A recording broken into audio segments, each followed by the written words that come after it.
Thank you very much. Thank you very much. It's very hot today. Please sit down. This is going to be a very hot one, and we apologize to everybody out there that's got to suffer through it. But you know what? It's better than bad weather. And it's great to be in the Rose Garden. I want to especially thank this group for joining us as we announce a historic, groundbreaking initiative in our ongoing effort to rapidly develop and manufacture a coronavirus vaccine. We're joined by Secretary Steven Mnuchin, Secretary Mark Esper, Secretary Alex Azar, Chairman of the Joint Chiefs of Staff, General Mark Milley, FDA Director Dr. Stephen Hahn, Director of the National Institute of Health, Dr. Francis Collins, Dr. Fauci, Dr. Birx. We're joined by a very terrific group of professionals. Tomorrow will mark 30 days since we released the White House guidelines for a safe and phased opening of America. That's what we're doing. It's the opening of America. We're going to have an amazing year next year. We're going to have a great transition into the fourth quarter. As of this morning, almost every state has taken steps to begin reopening, and the American people are doing an extraordinary job of continuing to take precautions while at the same time wanting to start, and they will be starting to resume their American way of life. We will be reigniting our economic engines. We're going to be taking care of our most vulnerable, which are our senior citizens and some others. We're going to be working very, very hard on our senior citizens and our nursing homes and various communities to support those that are struggling in this very difficult time. Others don't have the same kind of struggle. For example, today, Secretary Perdue, together with Ivanka Trump, launched the Farmers and Families Food Box Program, which will provide $3 billion to help small farmers. And it'll be helping farmers, ranchers, but it'll be bringing food to some of the food lines and some of the food kitchens that you've been seeing on television. And I said, why aren't we doing that? We have all of this tremendous food produced by our farmers and our ranchers. And so we're going to be buying $3 billion worth of that food. Great for everybody, our farmers, our ranchers, and the people that need great food. A key feature of our reopening plan is the largest and most ambitious testing system in the world, by far. America is now conducting close to 350,000 tests per day, an unthinkable number just a short while ago, more than anybody in the world by far, suggesting many states now have excess testing capacity to monitor for new outbreaks. Florida, many other states have so much testing, the testers are waiting for people to show up. It's great. Another essential pillar of our strategy to keep America open is the development of effective treatments and vaccines as quickly as possible. I want to see if we can do that very quickly. We're looking to, when I say quickly, we're looking to get it by the end of the year if we can, maybe before. We're doing tremendously well. From the earliest days of the pandemic, we have marshaled the genius of American scientists and researchers from all across government and the private sector, from academia, from everywhere, to vanquish the virus, and tremendous strides have been made. I can tell you, I get to see it every day. Tremendous strides are being made. Scientists at the NIH began developing the first vaccine candidate on January 11th. Think of that. Within hours of the virus's genetic code being posted online. So January 11th, most people never even heard what was going on January 11th, and we were out there trying to develop a vaccine, not even knowing what we were up against. Then my administration cut through every piece of red tape to achieve the fastest ever by far launch of a vaccine trial for this new virus, this very vicious virus. And I want to thank all of the doctors and scientists and researchers involved, because they've never moved like this, or never even close. The NIH and the HHS have also been working constantly with private industry to evaluate more than 100 potential treatments. The Food and Drug Administration has swiftly approved more than 130 therapies for active trials. That's what we have right now, 130. and another 450 are in the planning stages, and tremendous potential awaits. I think we're going to have some very interesting things to report in the not-too-distant future. And thank you very much to Dr. Hahn. Through a historic series of funding bills, my administration is providing roughly $10 billion to support a medical research effort without parallel. I especially want to thank Senator Steve Daines of Montana for his incredible work. He has worked so hard to secure additional funding for vaccine development. He has been right at the forefront. Today, I want to update you on the next stage of this momentous medical initiative. It's called Operation Warp Speed. That means big and it means fast, a massive scientific, industrial, and logistical endeavor unlike anything our country has seen since the Manhattan Project. You really could say that nobody's seen anything like we're doing, whether it's ventilators or testing.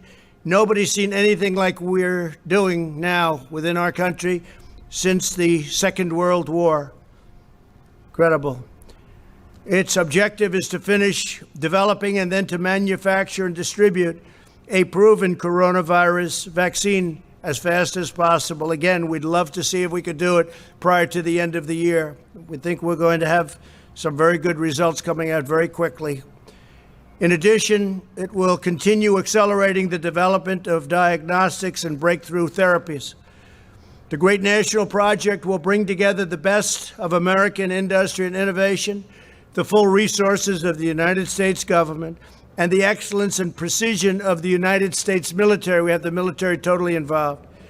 We're also working very strongly with other countries who are also have some great scientists, doctors, and we're all working very closely together, and they're viewing us as the leader, and we are, the relationship with other countries on solving this problem has been incredible. To date, Operation Warp Speed has brought together all of the experts across the federal government from places like the NIH, CDC, FDA, and many other agencies. This historic partnership will now bring together the full resources of the Department of Health and Human Services with the Department of Defense, and we know what that means. That means the full power and strength of the military, and that really talking about the logistics. If we get it, when we get it, that means the logistics, getting it out so that everybody can take it. And today we're proud to announce the addition of two of the most highly respected, skilled professionals in our country, worldwide respected. Operation Warp Speed's chief scientist will be Dr. Moncef Slaoui, a world-renowned immunologist who helped create 14 new vaccines.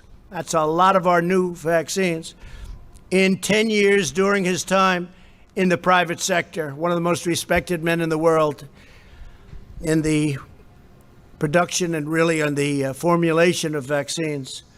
Joining Dr. Slaoui as Chief Operating Officer will be General Gus Perna, a four-star general who currently oversees 190,000 service members, civilians, and contractors as commander of the U.S. Army Material Command. That means logistics. That means getting it out. We got to get it out there. So, General, thank you very much. And Doctor, thank you very much. It's great to have you on board.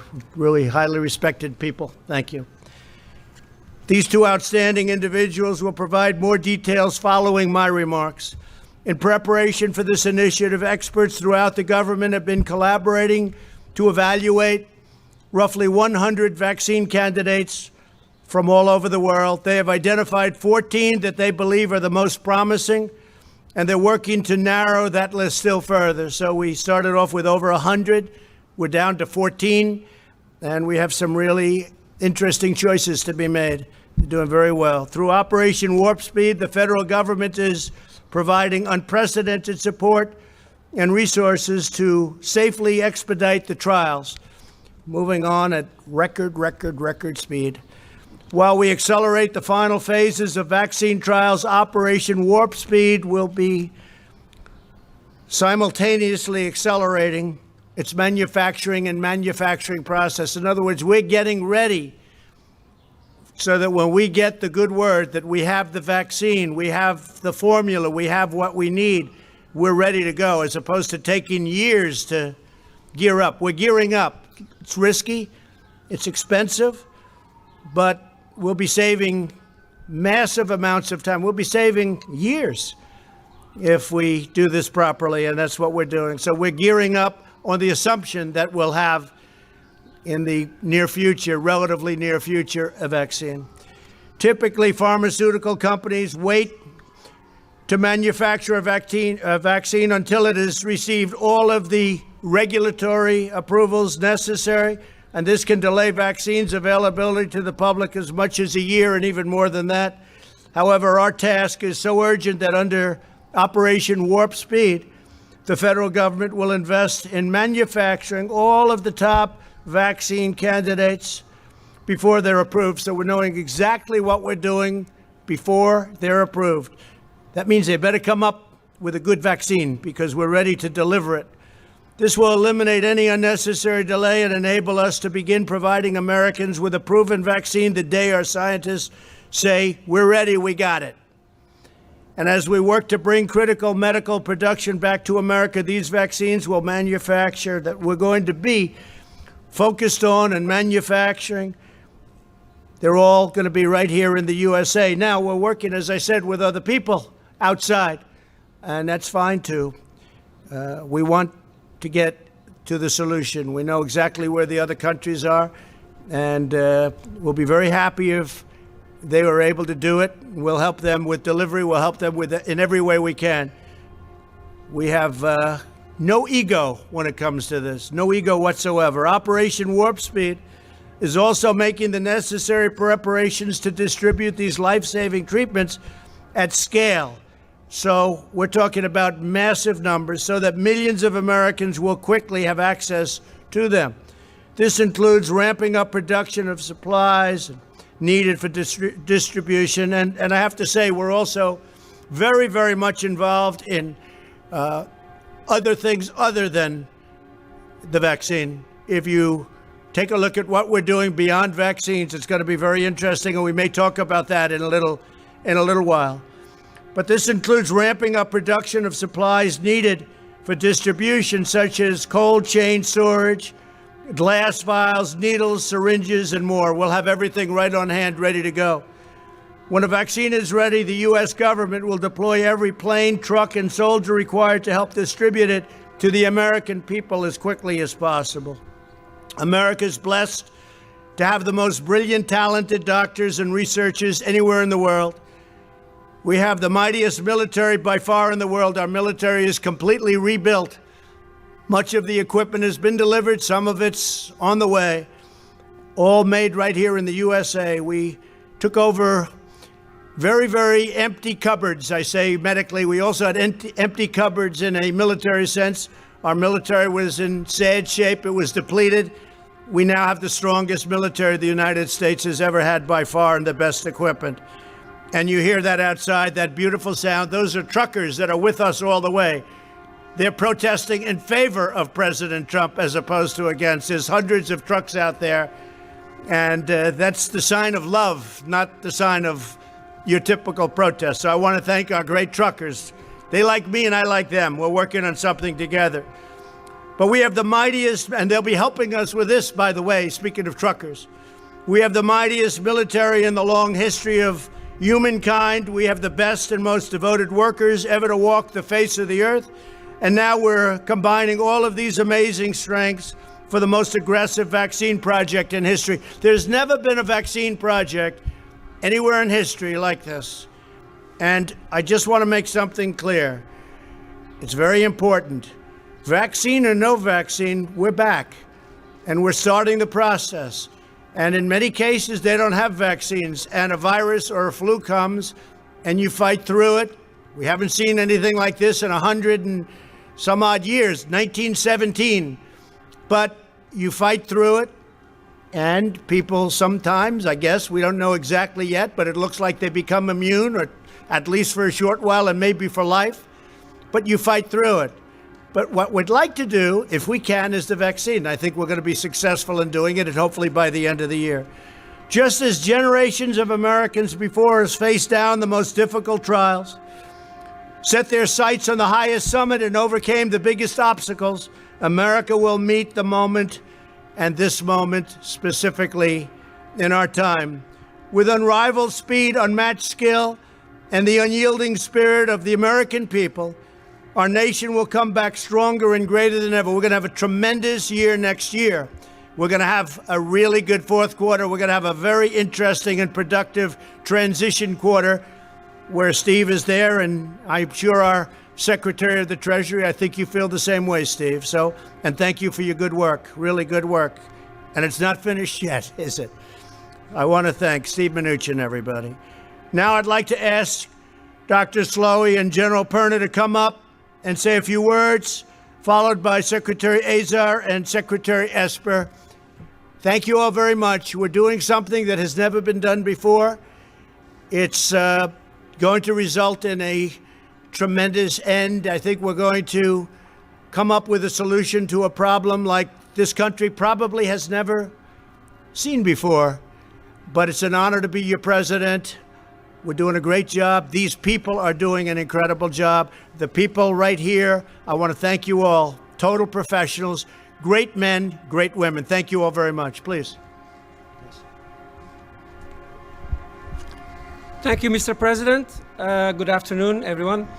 It's a great honor and privilege for me to have the opportunity to serve our country and the world in this remarkable endeavor, extraordinary endeavor, helping them and supporting them do it.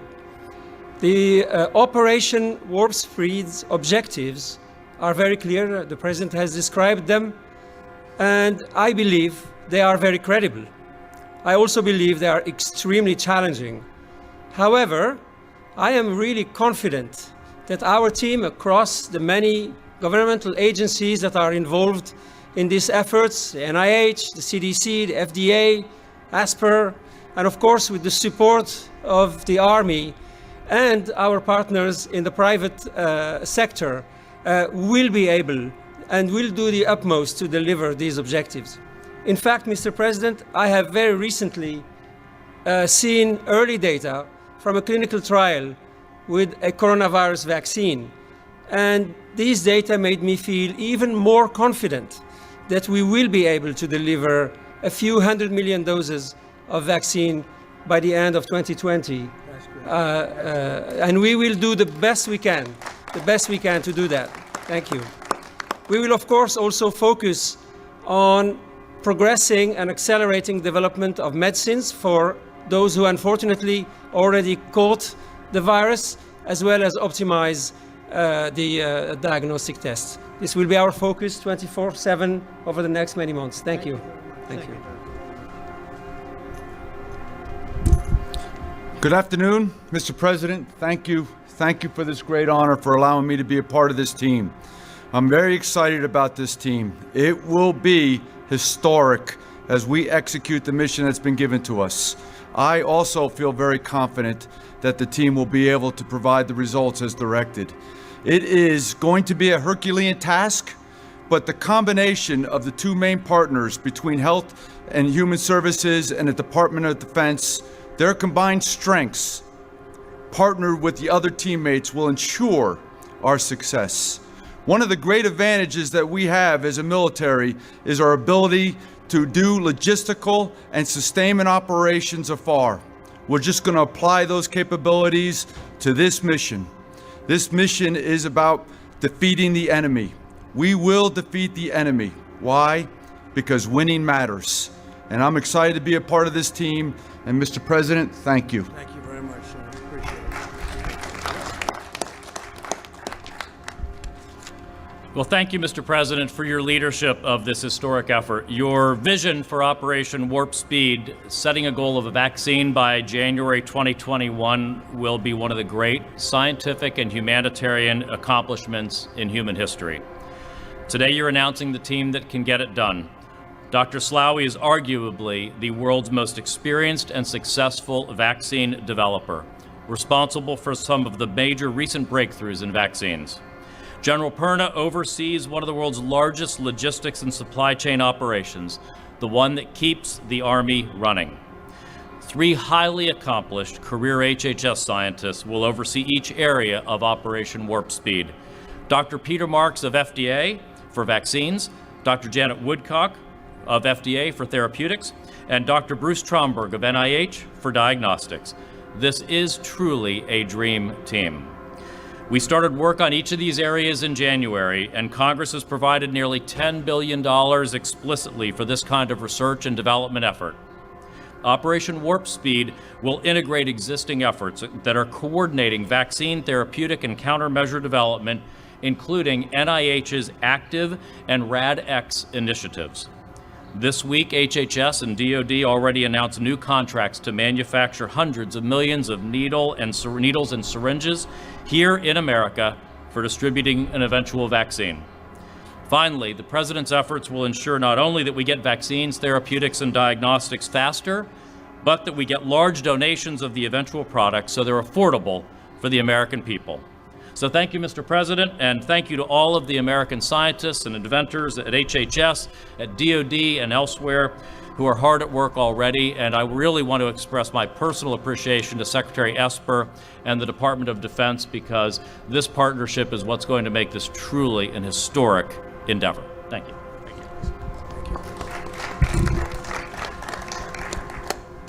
Well, thank you, Mr. President, for your leadership of this bold and historic initiative. The Department of Defense is very excited and committed to working closely with our partners at HHS, across the government, and in the private sector to accomplish the mission we have been given. Winning matters, and we will deliver, by the end of this year, a vaccine at scale to treat the American people and our partners abroad. You know, the Department of Defense has been in this fight since day one, going back to January. We've stayed ahead of the curve every step of the way, and today, on America's streets across the nation, over 60,000 service members from all branches of the service are still out there, whether it's doctors and nurses in hospitals, whether it's National Guard on the streets of America, or the Corps of Engineers continuing to build out capacity in America's hospitals. We are there and we will be there, Mr. President, and we look forward to this next greatest phase of this fight against the coronavirus. We are all in then, we are all in now, and we will be all in the future, and we will deliver on time, bringing to bear the full weight of the Department of Defense, all of our first-class, world-class researchers and scientists, our ability to manage logistics at scale, and our great distributional capabilities. We will deliver, we will win this fight, and Mr. President, thank you again for all that you've done. We will get the job done. Thank you. I know you will. I know you will. Any questions, please? Yeah, go ahead. Mr. President, you said no vaccine or no vaccine, we're back. What did you mean by that? We think we're going to have a vaccine in the pretty near future, and if we do, we're going to really be a big step ahead, and if we don't, we're going to be like so many other cases where you had a problem come in, it'll go away at some point, it'll go away. It may flare up and it may not flare up. We'll have to see what happens, but if it does flare up, we're going to put out the fire, and we'll put it out quickly and efficiently. We've learned a lot. Steve, do you have a question? We've heard that the vaccine typically would take 12 to 18 months to develop. How can you do it in a speedier fashion? What makes you think this will work? Well, they started actually, I guess you heard, in January, early January, and they've been working on it. I know so many, and private companies have been working on it. The government's been working on it. So we've got the time because we put and they've literally been working 24 hours a day. So we've got the time, and we hope to be able to do something by the end of the year or shortly thereafter. But again, you know, it's not solely vaccine-based. Other things have never had a vaccine, and they go away. So I don't want people to think that this is all dependent on vaccine, but a vaccine would be a tremendous thing. And I will tell you, therapeutically or therapeutics, what's going on there is equally as impressive. We have some things happening. You know, we have the Remdesivir from Gilead. We have other things that are very good. I think that a lot is happening therapeutically. I can't say that it's, relatively speaking, equal to what's going on with vaccines, but I think it's doing very well, very well. So therapeutics are a big factor. Yeah, So please. Is there a global competition to develop this vaccine? Like if France develops it first, will they share it with us?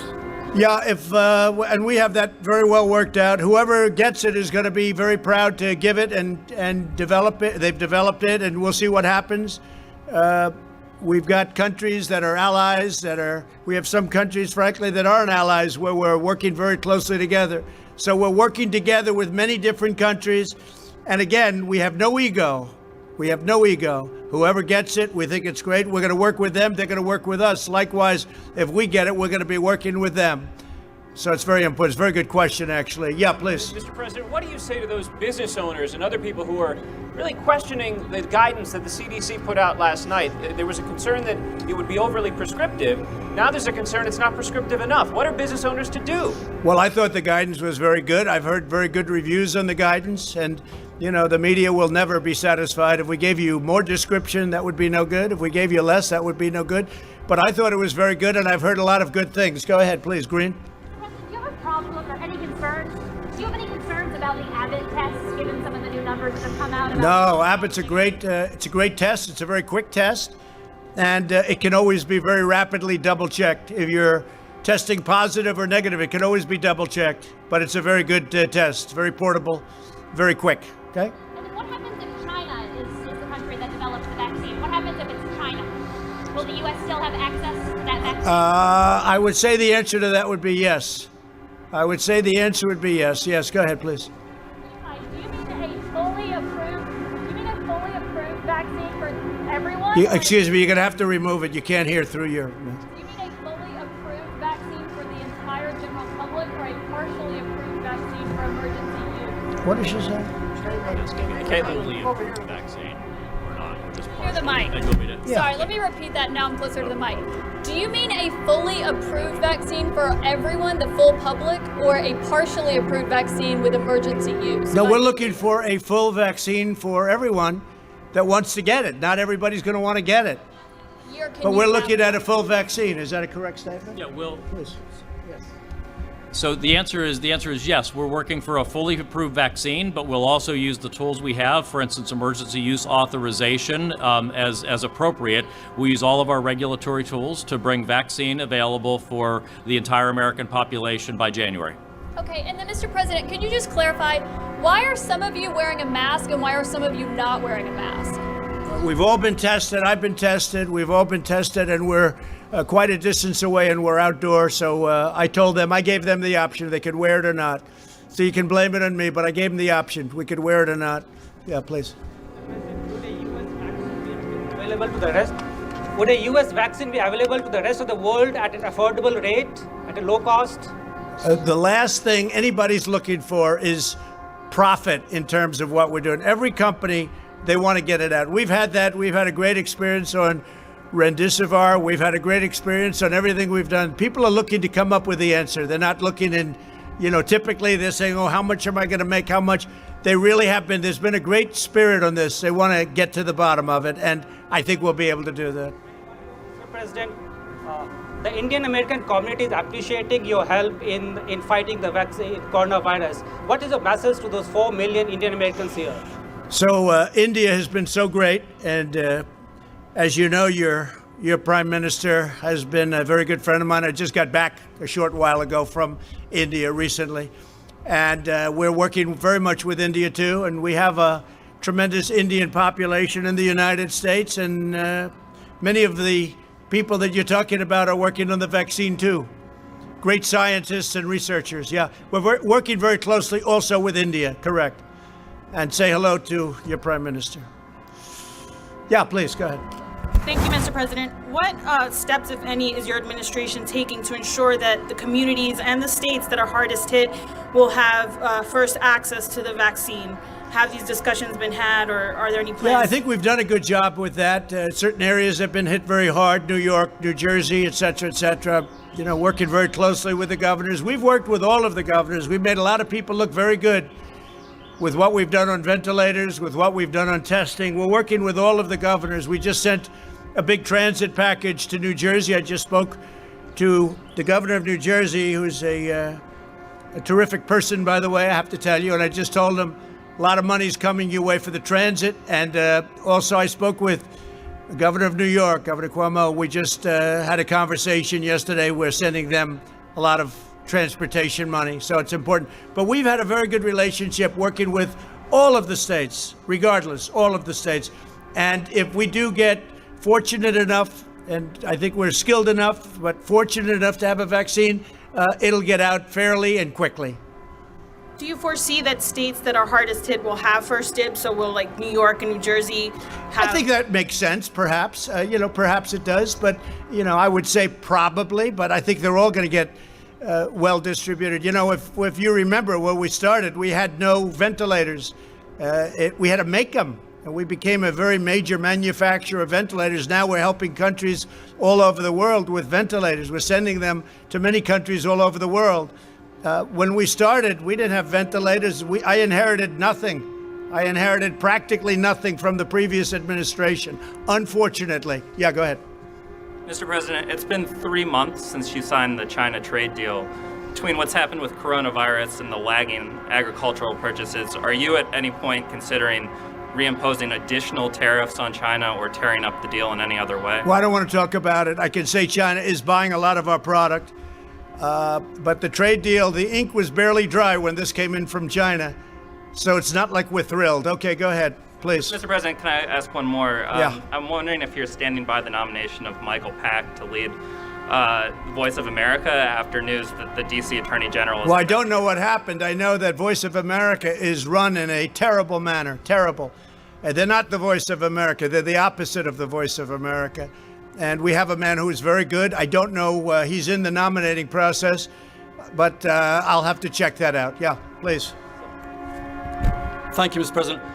If public confidence is the main thing of getting people back to work and back to schools and so on, is this even possible without a vaccine? How would it be possible without a vaccine? Public confidence. Well, I think a very big factor, frankly, is that very few people are, we read about all of the very sad, very tragic. I've lost friends. Many of us have lost friends. We read about that and we see that, and that's what the news covers. But a very, very small, that's a very small percentage. It's a very, very small percentage. I say it all the time. It's a tiny percentage. The vast majority, many people don't even know they have it. They have it, or they have sniffles, or they have a very minor sign, and they recover. Not only recover, they probably have immunity, whether it's short-term, long-term, but they have probably immunity. And I think people have to understand that. That's why I think the schools should be back in the fall. I think that lots of things should happen. I don't think that you should have 70-year-old teachers back yet. They should wait till everything is gone. I don't think you should have a professor that's 65 and has diabetes or has a bad heart back necessarily, or somebody that's older than that. But we want to see our schools back. We want to see our country start to work again. We created the greatest economy in the history of the world. And we're going to do it again. And you're going to see that next year. And it's going to start, you'll start to see it in the fourth quarter, maybe even before that. Yeah. President, are you at all concerned about children or teachers who are in the school bringing it home to their families, to their spouses? I'm concerned about everything. And I'm also concerned about our country. Our country has to get back. And what you're talking is when you are doing what we did with the shutdown, that causes death also. It causes massive depression. It causes drugs. It causes suicide. It causes a lot of problems also. No, our country has to get back to work again. And you see that just looking and reading everything that's happening. Our people want to get back. They want to get back.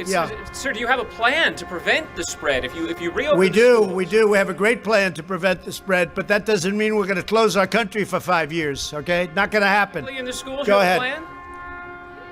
The current death toll is about 86,000. At current, it's about 86,000, yes. Do you think that's accurate, or do you think it's higher than that? I don't, or lower than that. I don't know. Those are the numbers that are being reported. I assume they're correct. Unlike other countries, you have some countries, obviously, you have some that are very obviously ridiculous, but our numbers are accurate numbers. We don't do anything with the numbers one way or the other. Whatever it is, that's what we do. We take the numbers as reported. Do you have any indication that they could be lower than that? Oh, I don't know. If they were, I'd be very happy if they were lower. I'd like to see numbers lower. I'd like to see no death at all. One death is too many. This should have never happened. This came from China. It should have been stopped in China before it got out to the world. We have 186, it's been updated this morning. 186 countries are affected. And each country that's affected is the same thing. Russia now is badly affected. France is badly affected. You look at what each country, and you can say affected or you can say infected. Either way you want to put it. But you look at these countries, look at Italy, and you look at Spain, and you look at all of these great countries in many cases, how they've had to fight through this. It's a terrible thing that happened. It could have been stopped at the source. It should have been stopped right at the source, but it wasn't. Thank you all very much. We appreciate it. Thank you. Thank you.